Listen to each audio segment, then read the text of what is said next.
Okay, this is a Lowe's detail video, customer Ramey, store 390. So this is a bit different take on a smaller L-shaped kitchen. This one has a subjuncted sink, which means that the sink literally is wider. See that right there? It's wider than the face of the actual framing.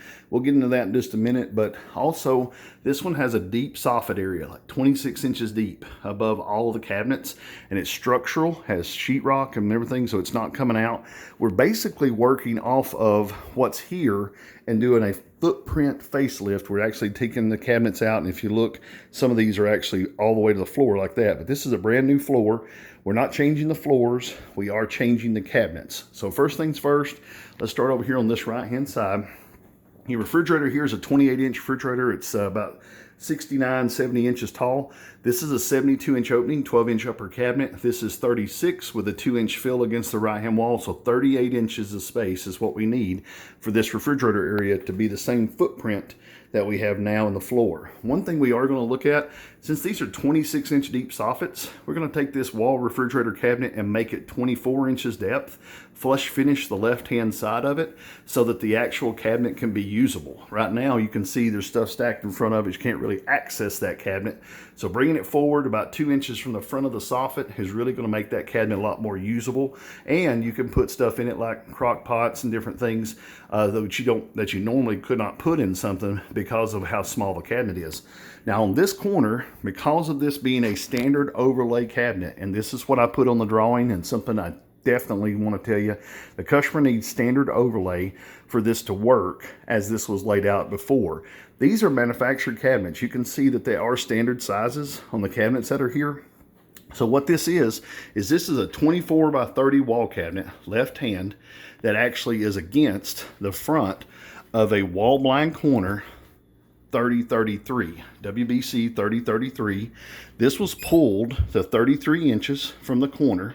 And if you look, that cabinet company actually built their cabinet box 33 long, but it was pulled to 33, and then they used a 24 cabinet here just up to the face of it. No 3-inch filler return.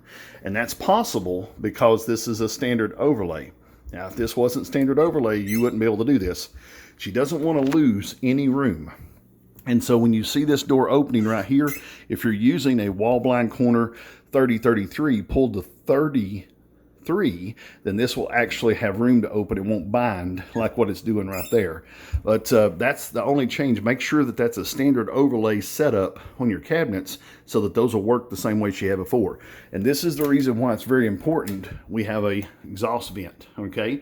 That exhaust vent has to be at 48 inches center line from the right-hand side. And so when you start looking at the layout of this, this has to go back exactly where this was. Now, when you take a look here on the base, this is going to be an asymmetrical base easy reach cabinet. It's going to be a BEZ 33 left, 36 right hand hinge base easy reach. She doesn't want a lazy Susan. She wants to have plenty of room for her pots and pans. Right now, that's a 6-inch opening that she just puts towels in because that's all it'll fit in there. And over here, she can barely get her colanders and stuff like that in the corners. She has to warp them to fit them through that door hole. So having this as a double action door that opens, huge deal right here on making that work good. Now, it can be flush finished on the sides. It can be standard construction, but it's going to be a freestanding cabinet there. 30-inch stove, 2 3/4-inch panel, okay, making sure we got room for the stove to fit in. That panel goes to the floor. See, there's no toe kick. It actually is a column, so that means that floor is cut right there, and we can't have a panel with a toe kick notch. It has to be straight down. Here on the left, that's a 9-inch cabinet, 24-inch dishwasher, 9-inch cabinet. This is a 21-inch face frame, which is an 18-inch cabinet front with a 3-inch, 1.5-inch extension left, 1.5-inch extension right, 21-inch. And if you look inside, you can actually see the sheetrock on the walls. So this is a built-in place sink base. So we would have to have a floor, and then we'd also have to have, this is copper pipes. If you look, that copper pipe right there is actually really close to the floor. So these two, before we actually do the installation, these two pipes need to be taken loose and actually extended. They need to be about 5 inches longer than they are currently, because when we go to put the new cabinets in, they need to be trimmed out again the same way this was. When these were first put in, they were longer. They trimmed them out shorter to be able to get them to fit against the floor. But I imagine how big a hole I would have to put there for that leg. See how this leg right here has a separate valve in this piece here? That hole would have to be huge for me to be able to put that through the floor. So part of this is going to be replacement of these 1/2-inch copper pipes and making them longer, putting extensions to them. Now what comes out of the wall right here is just 1.5 PVC, so that's no problem. But a single base corner would not work here because that PVC pipe is too far back. It is too far back from the back corner of where the cabinet would cut. So this has to be a standalone face frame with extended stiles left and right to be able to build this corner in. Now, all that say this, back over here, standard overlay, again, works out good because we can put an 18-inch drawer base just like what she had before. And then that will give you the size for each of those. Now, let's look at the wall cabinets real quick. There's probably opportunity here to make a bigger cabinet. This is only 15 inches to the left. She doesn't have anything in the way. An 18 would work out just fine. It doesn't really hang out too far. If we wanted to make that cabinet bigger, you could. The margin here, this one, on the right-hand side of the sink is a 30 by 30 wall cabinet. Then you got a 30 by 18 cabinet here above the stove, 30 by 18. And like I told you, the two sizes for that one over there. So pretty unique little kitchen as far as like the layout and the pattern of everything.